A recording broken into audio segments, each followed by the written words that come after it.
La Asamblea escuchará. The Assembly will hear an address by the Prime Minister of the Islamic Republic of Pakistan, His Excellency Imran Khan. May I request protocol to escort His Excellency. I have great pleasure in welcoming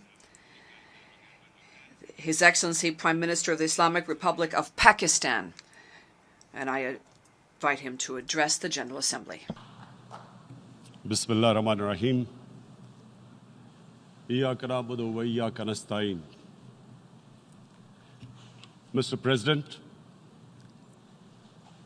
Honorable Secretary General, Excellencies, ladies and gentlemen, I feel honored today to represent my country at this forum of world leaders, where we have a chance to discuss problems that the world is facing. I want to talk about a lot of problems, but just 4 today. And I especially came to this forum despite a difficult time in my country, facing challenges. I would not have come, but because I feel that there are some very urgent problems which the world must address. So first of all, I start with climate change.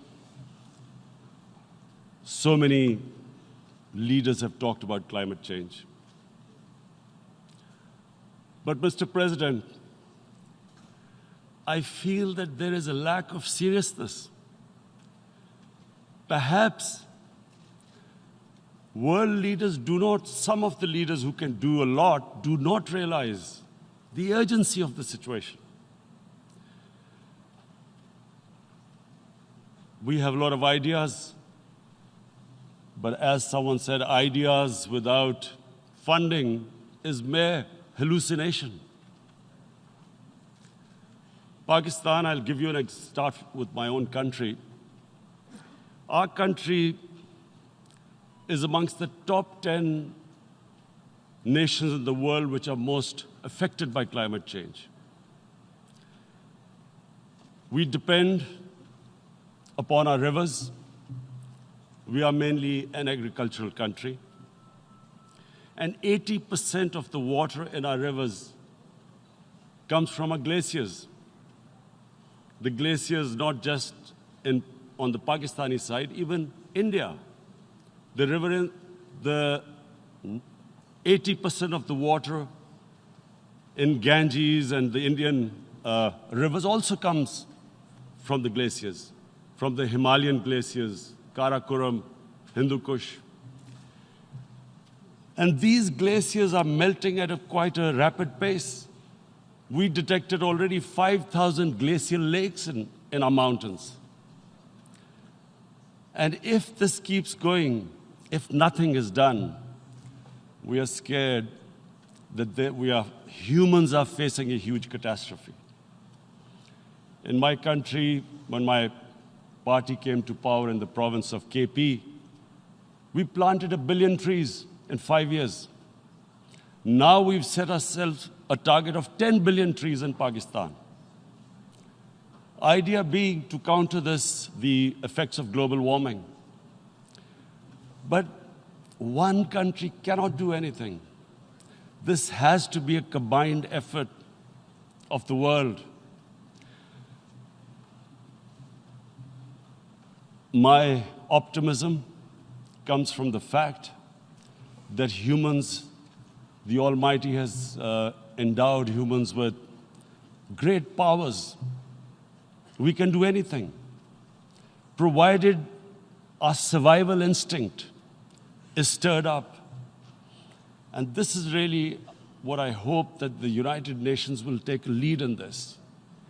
There must be more emphasis. Richer countries must be pushed. Countries that are responsible for greenhouse gas emissions. They must be pushed because our country contributes minuscule amount to greenhouse gases. So I feel that the United Nations must take leadership in this. My second issue for me right now is even more critical. Mr. President, every year, billions of dollars leave the poorer countries and go towards rich countries. Billions of dollars siphoned off by the ruling elites of the developing world. And they find their way into Western bank accounts, offshore accounts, tax havens, expensive properties hidden behind companies bought in Western capitals. Mr. President, this is devastating the developing world. This is causing more poverty, debts. It's impoverishing the developing world. The difference between rich and poor countries is growing because of this. Money laundering, which happens because money leaves the poorer countries into rich countries, is not treated the same as, for instance, money from drugs or terror financing. The seriousness which terror financing and money from drugs, the way it is treated, it's not the same. The way the poor countries are being plundered by their elites. It's not happening. In my country, when I took charge of our government a year back, in the 10 years preceding that,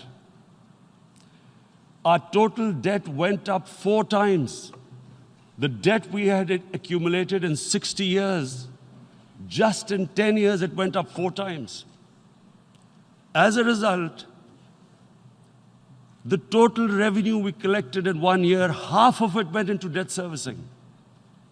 How are we going to spend money on our human beings, 220 million people, when half the money is going into debt servicing?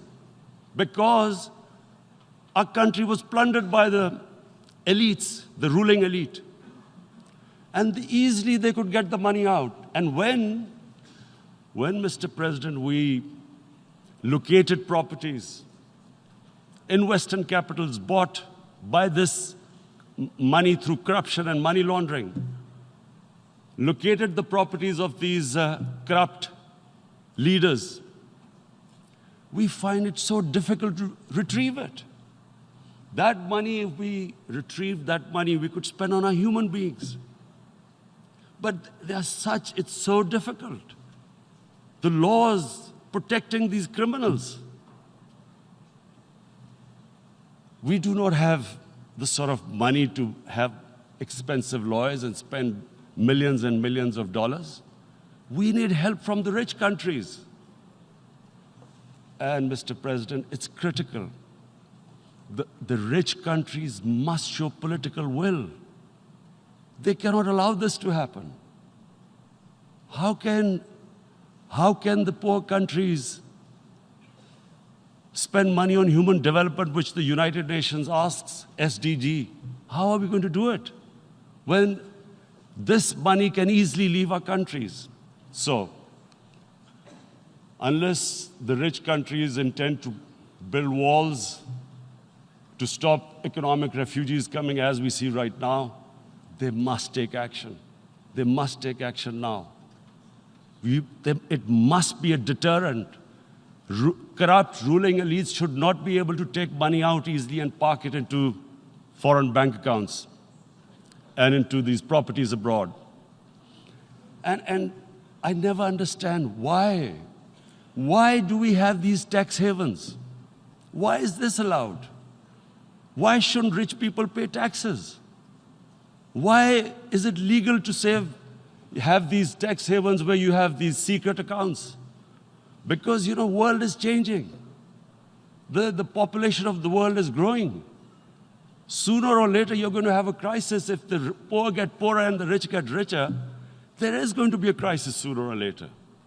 So this is my second point. I hope that the United Nations takes a lead in this. It involves the IMF, the World Bank, Asian Development Bank. They must find a way of stopping this plunder of the developing world. My third point is Islamophobia. There are 1.3 billion Muslims in this world. There are millions of Muslims living in other countries, European countries, in the US, as minorities. Islamophobia, since 9/11, has grown at a pace where it is alarming. Human communities live together. There should be understanding amongst them. But Islamophobia is creating a division. Muslim women wearing hijab, it's become an issue. It's become an issue in some countries. Hijab is some sort of a weapon. A woman can take off her clothes in countries, but she can't put on more clothes. How is this happening? Because of Islamophobia. And how did this Islamophobia start? After 9/11. And why did it start? Because certain Western leaders equated terrorism with Islam. Islamic terrorism. Radical Islam. What is radical Islam? There is only one Islam. And that is the Islam we follow of Prophet Muhammad sallallahu alaihi wasallam. There is no other Islam. Radical Islam, Islamic terrorism, what message did they send to people in the West? And why is there Islamophobia? How is a person in New York, in the Midwest, in the US, in European capital, how is he going to distinguish between who is a moderate Muslim and who's a radical Muslim? Because terrorism has nothing to do with any religion.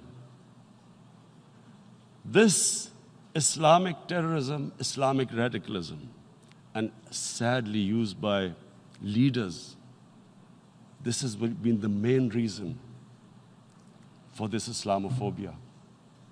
And it has caused pain amongst Muslims. We in Muslim countries watch this Islamophobia traveling abroad, and it's getting worse. And may I just say, Mr. President, that in European countries, it is marginalizing Muslim communities. And we all know that marginalization leads to radicalization. Some of the people who ended up as militants in Syria and other places were from marginalized Muslim communities. And my point here is that we must address this issue. I'm sad to say that we Muslim leaders have not addressed this issue either. After 9/11, when this thing came about war against radical Islam, rather than Muslim leaders trying to explain to the West that there is no such thing as radical Islam, in all human communities, they are radicals. They're liberals and rest are moderate. All human communities, Christians, Jews, everyone has it.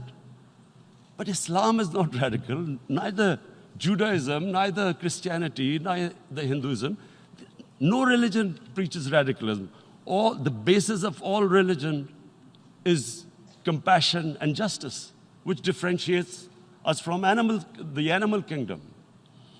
But unfortunately, the Muslim leadership was so scared of being called radical Islam that all of them became moderates. In Pakistan, we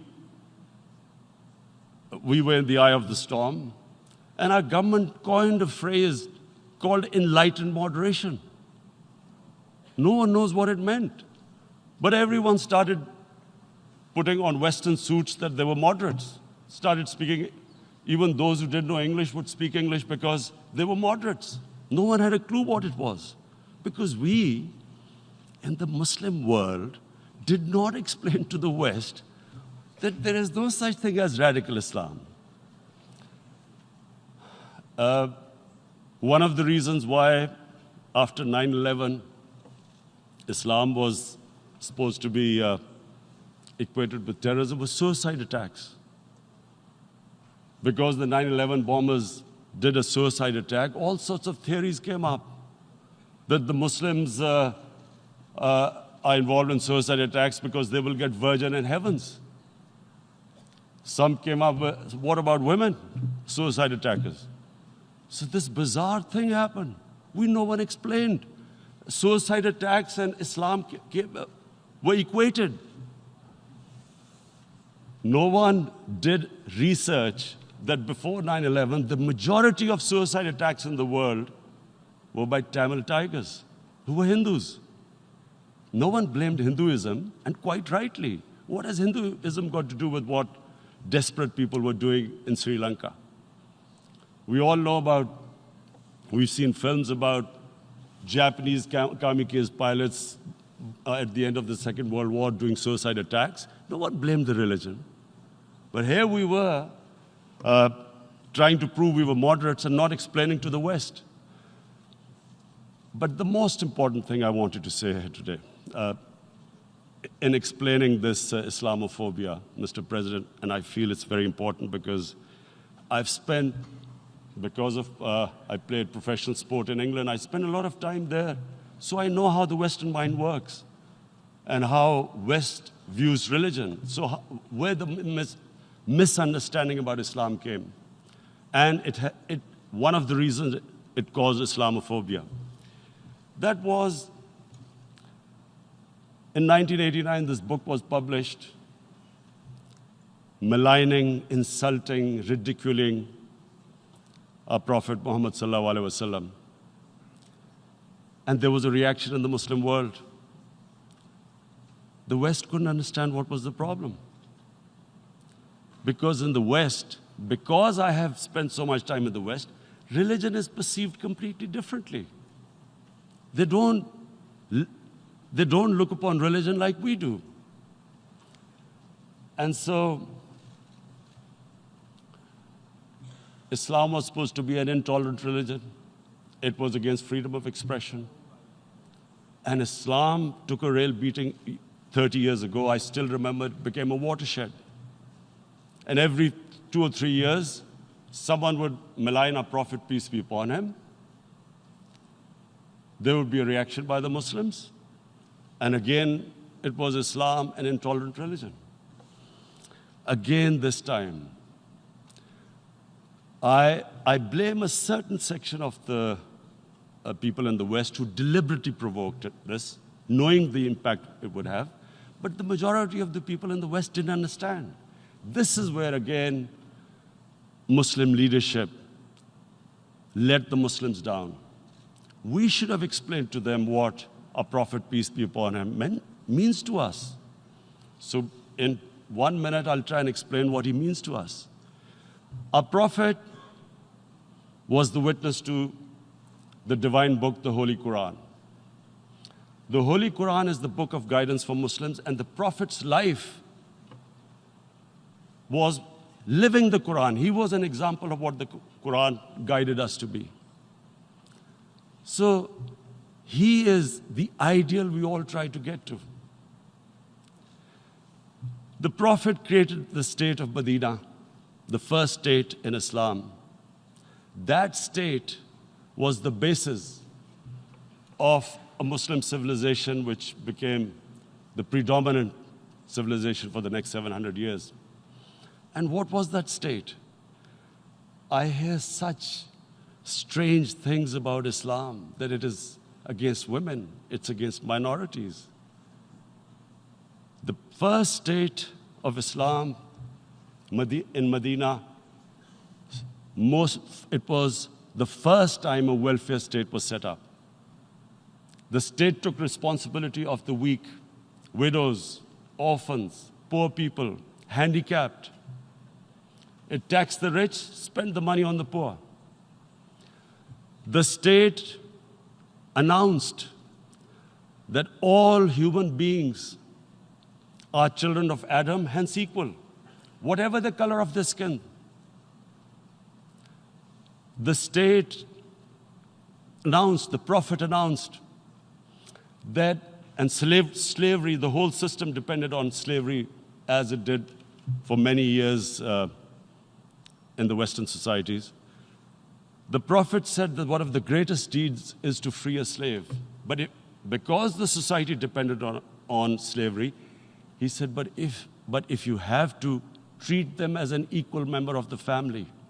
And as a result, something happened in a Muslim world which hasn't happened in any other civilization. Slave dynasties appeared. Slaves became kings. The Mamluks, slaves who ruled Egypt. In India, there were slave dynasties. And then, with minorities, again, you hear that Islam is supposed to be against minorities. Let me just make this clear. In Islam, the Prophet announced that everyone was free to practice his religion. It was a sacred duty to protect the places of worship of all religions. He announced that every person is equal in front of law, whatever his religion or his color. And this incredible case, and I always quote this, that the fourth Khalifa, the head of state of Medina, he lost a court case against a Jewish citizen. So, number one, it showed there was a rule of law, no one was above law. And number two, that a Jewish citizen was an equal citizen.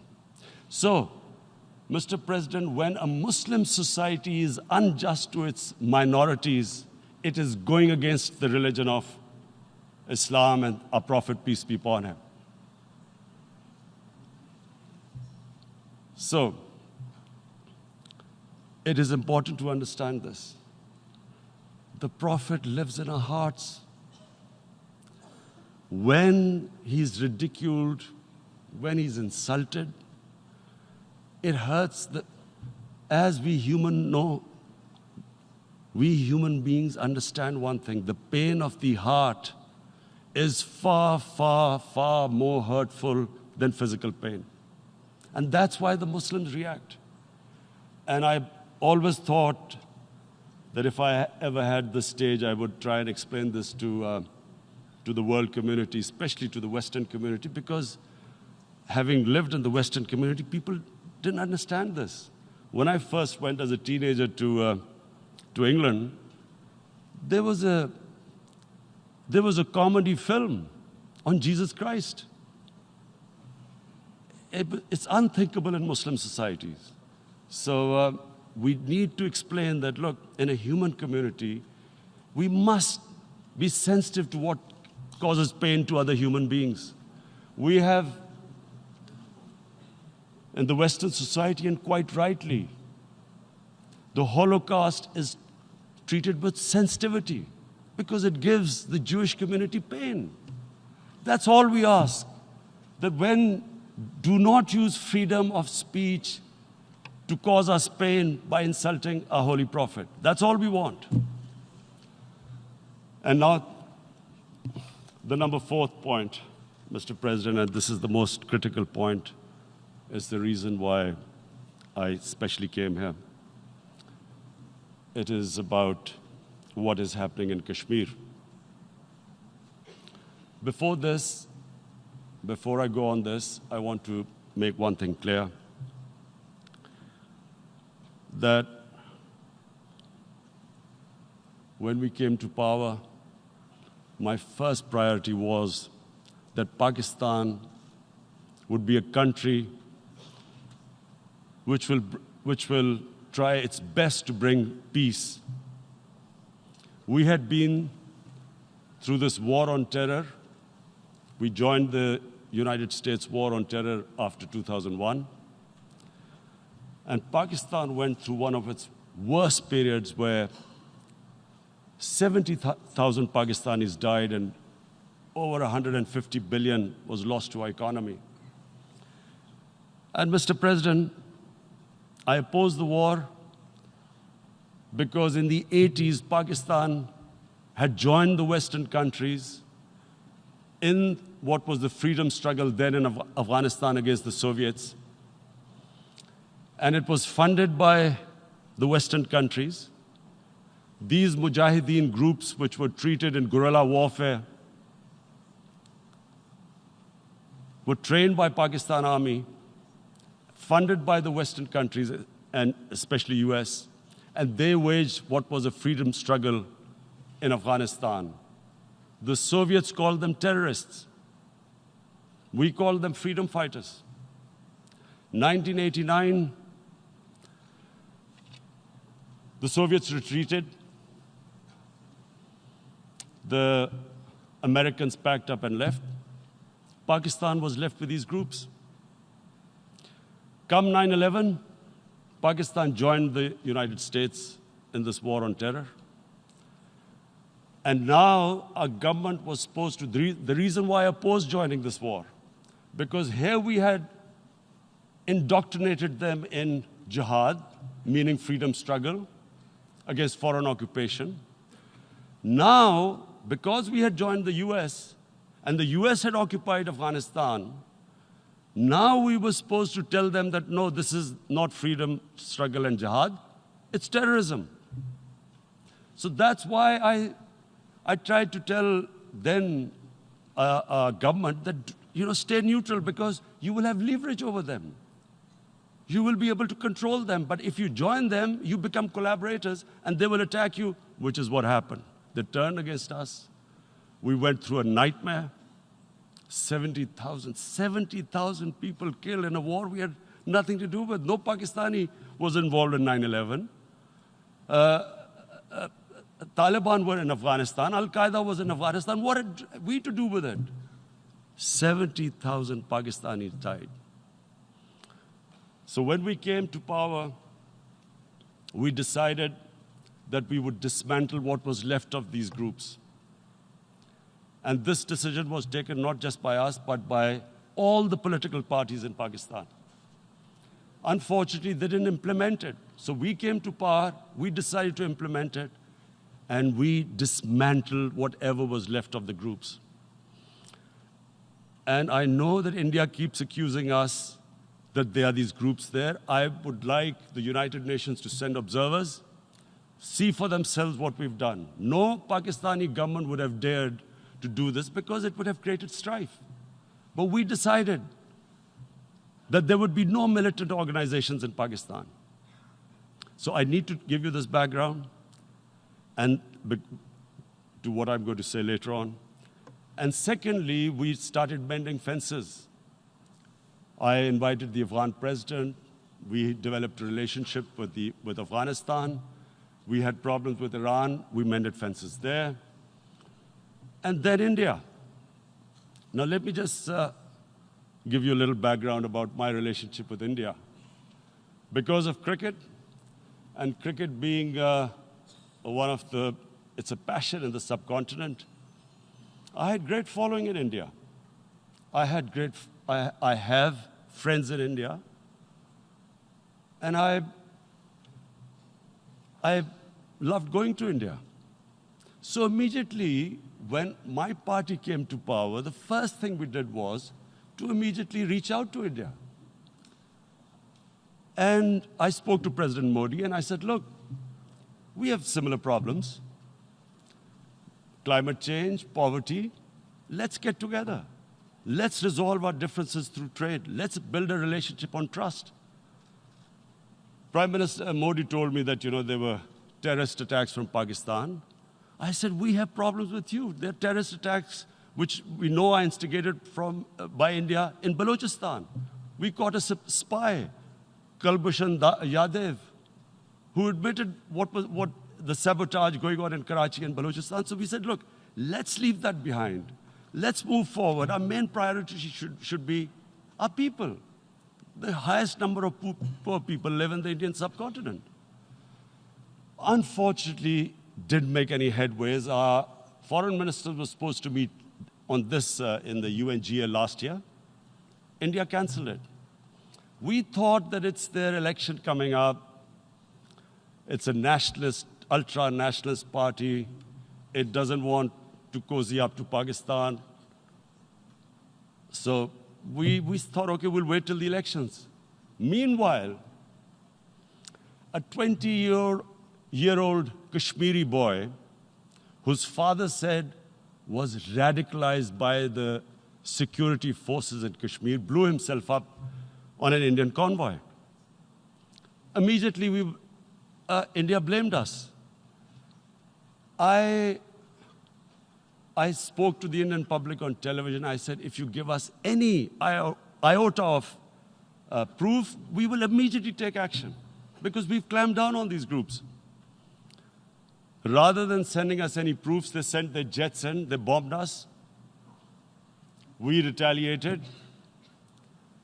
A jet, 2 of their planes were shot down, 1 pilot bailed out in Pakistan. We immediately returned the pilot, saying that, look, we do not want any escalation.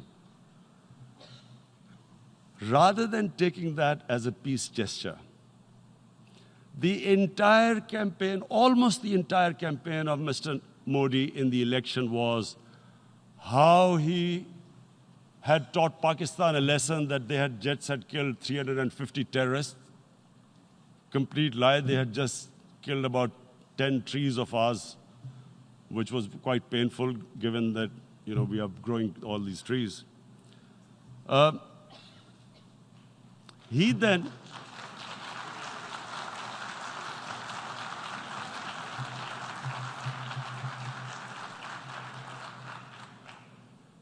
the election campaign, Mr. Modi used words like, this is just a trailer, the movie is about to start. I went into Pakistan and taught them a lesson. This was the election campaign. Okay, so we thought, us politicians make all these statements to win elections. So, okay, after elections, we'll get back to our normal relationship. Well, the moment the elections ended, we approached India. No response, but then we discovered they were trying to push us in the FATF blacklist to bankrupt us. That's when we realized there was an agenda. And that agenda became obvious on the 5th August when India went against 11 United Nations Security Council resolutions, which say that Kashmir is a disputed territory and the people of Kashmir have the right of self-determination. They went against that. They went against Simla Accord, which is about bilateral, sorting out our differences through bilateral means, went against that. They actually went against the Indian Constitution. Illegally, they revoked Article 370, which gave Kashmir the special status. They got an extra 180,000 troops there. Total number of security forces in Kashmir now are 900,000. And they put 8 million people of Kashmir under curfew.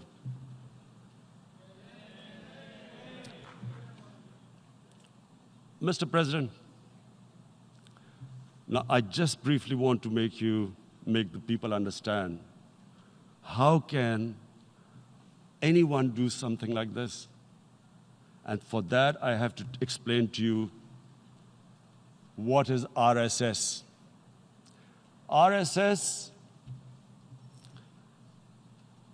Mr. Narendra Modi is a life member of RSS. RSS was an organization that was inspired by Adolf Hitler and Mussolini, came about in 1925. They believed in racial purity, racial superiority. They also believed they were an Aryan race like the Nazi believed they were an Aryan race. All that I'm saying can be verified. This is the time of information revolution. You can Google all this, what I'm saying. But it is very important for me to explain this to you so you know what is happening in India.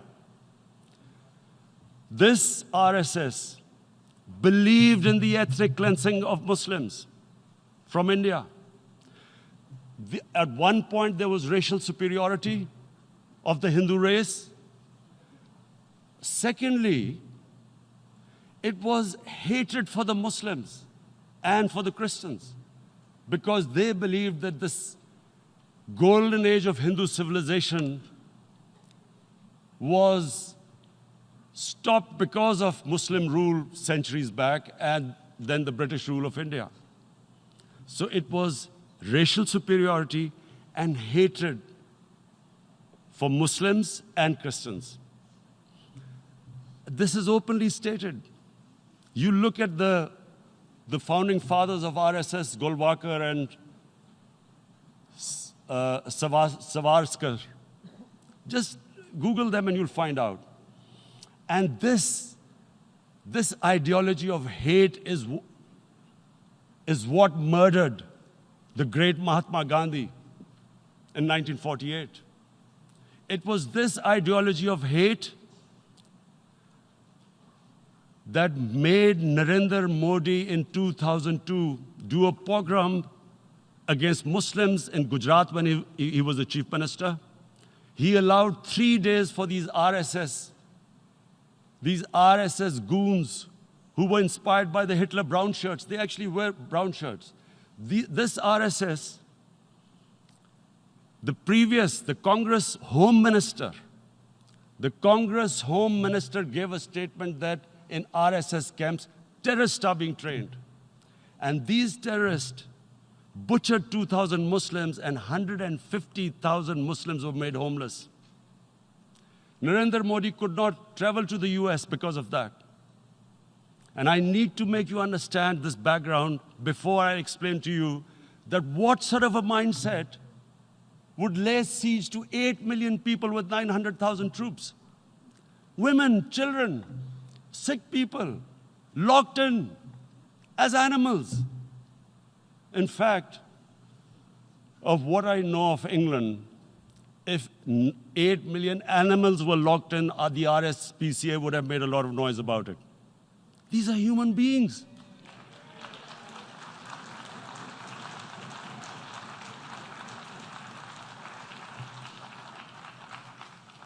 And Mr. President, what comes with racial superiority, these illusions of Aryan superior race, is arrogance. The two go together.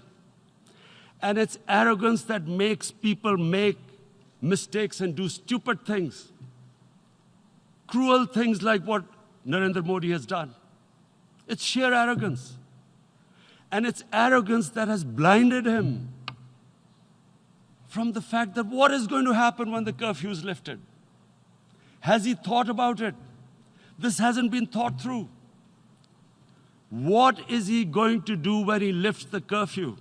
Does he think that people of Kashmir will quietly accept the status quo because India has changed the constitution and taken away the special status? They'll accept that? Mr. President, 100,000 Kashmiris have died in the past 30 years because they were denied the right given by the United Nations, the right for self-determination.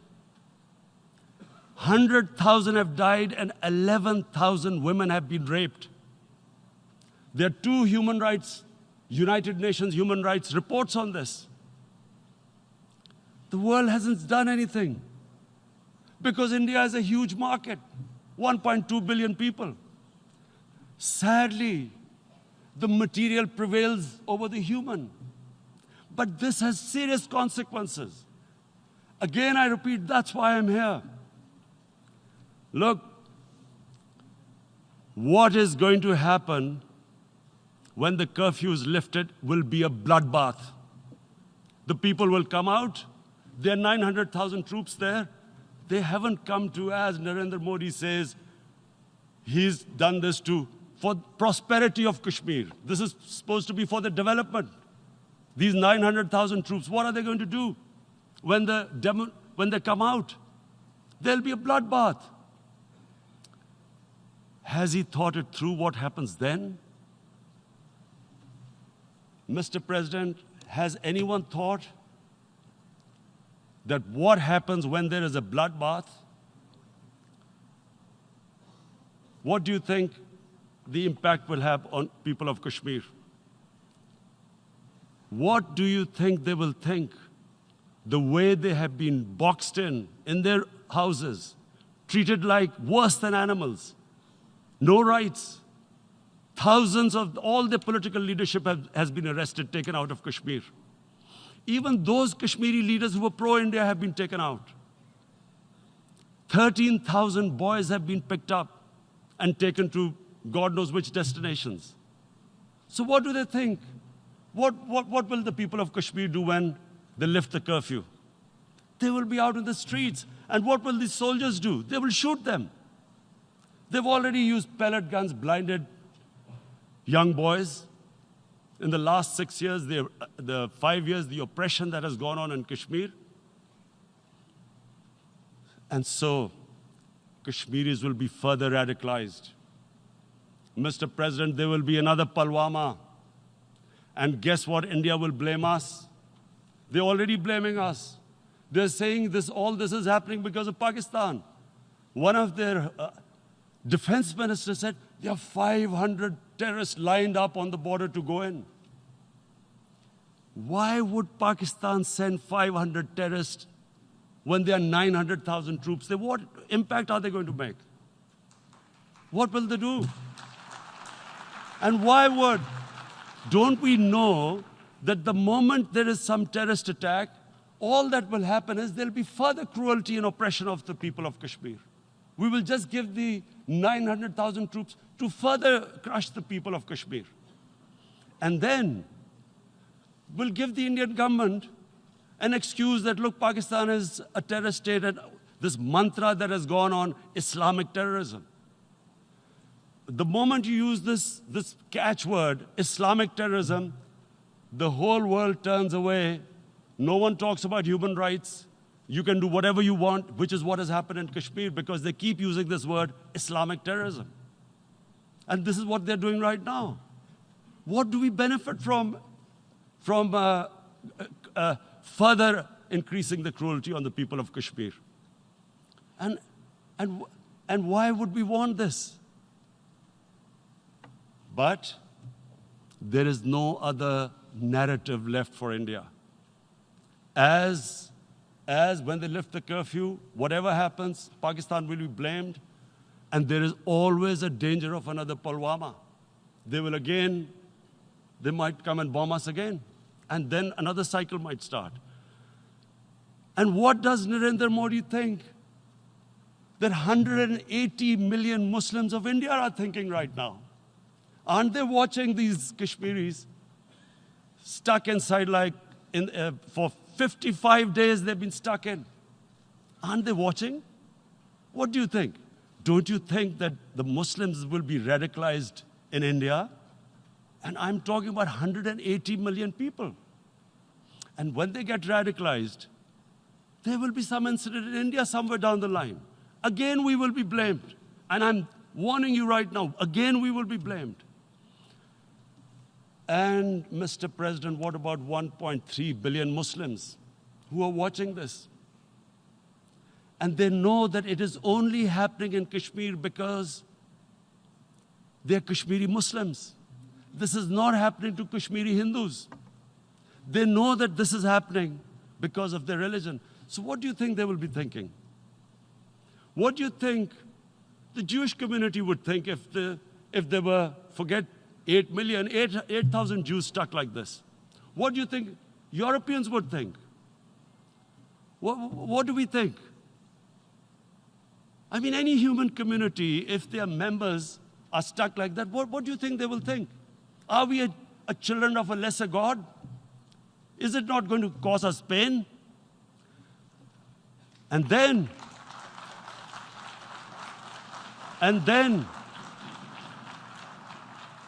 I'll tell you what will happen. People will, in the 1.3 billion Muslims, someone will pick up arms. I know we've been brought up with films, Western films. This good, decent guy doesn't get justice. he decides to pick up a gun and start seeking justice. There was a film made in New York, famous film called Death Wish. This guy gets mugged by and his family, his wife gets killed or something. He can't get justice. He picks up a gun and he goes around shooting muggers. And the whole cinema cheers him on. So what do you think the Muslims are thinking right now? If there is a bloodbath, there will be Muslims becoming radicals, not because of Islam, but because of what they will see, that there's no justice when it comes to Muslims. There were Rohingya Muslims, Myanmar, who are, God knows, almost 1 million people out, ethnic cleansing. What was the response of the world community?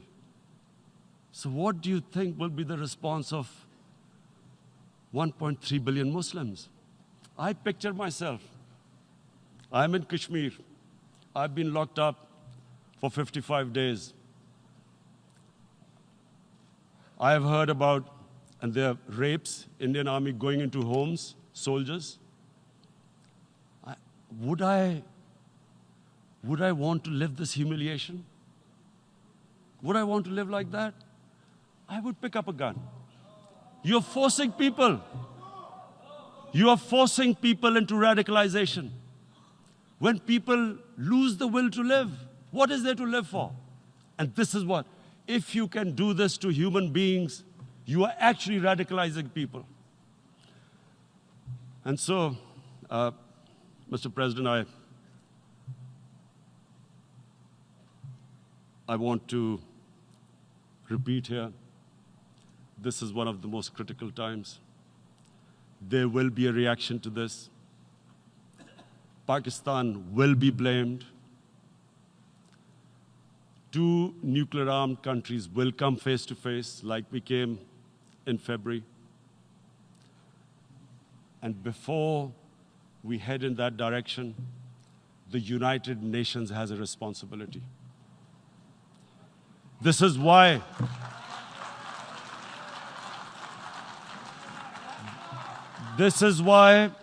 the United Nations came into being in 1945. You were supposed to stop this happening. I feel we are back to 1939, Munich. Czechoslovakia has been taken, annexed. What is the world community going to do? Is it going to appease a market of 1.2 billion, or is it going to stand up for justice and humanity?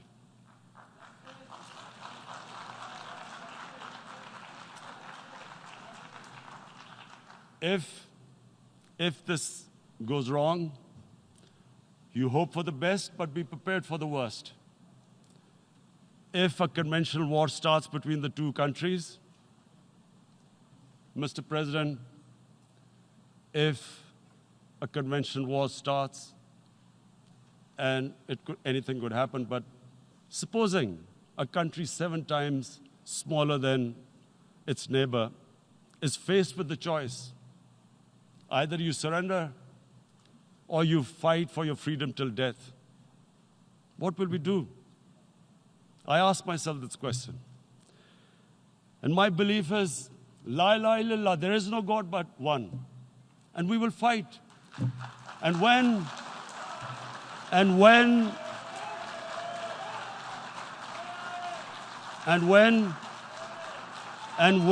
a nuclear-armed country fights to the end, it will have consequences far beyond the borders.